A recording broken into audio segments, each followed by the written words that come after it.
Welcome to Luca is a Billionaire, where the only thing I invest in is your answers. In this video, I will show you how to make a ghost kite. First, let's gather our materials. You will need a large, lightweight white plastic sheet or a big white trash bag.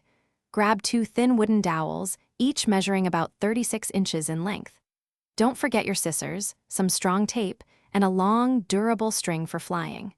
Finally, a permanent marker will help you add a spooky or friendly face to your ghost. Now, let's construct the kite's frame. Lay one of your wooden dowels flat on a surface, positioning it horizontally. Take the second dowel and place it vertically across the first, forming a cross shape. It's important to position the vertical dowel approximately 1/3 of the way down from the top of the horizontal dowel.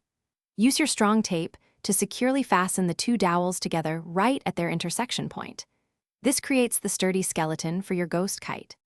Building mental fortitude is crucial for a comeback.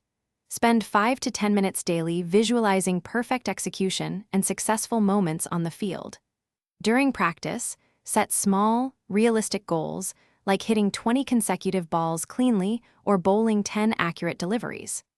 Focus on targeted drills that directly address your identified weaknesses, perhaps a specific shot or line. Gradually reintroduce yourself to game pressure by playing informal practice matches, allowing you to apply your refined skills in a competitive setting.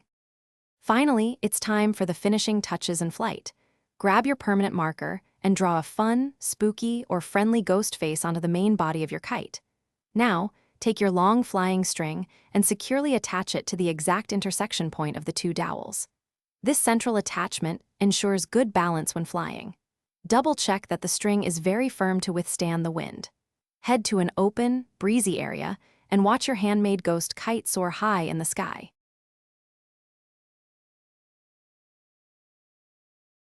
Thanks for watching and please subscribe. It's the best investment you'll ever make.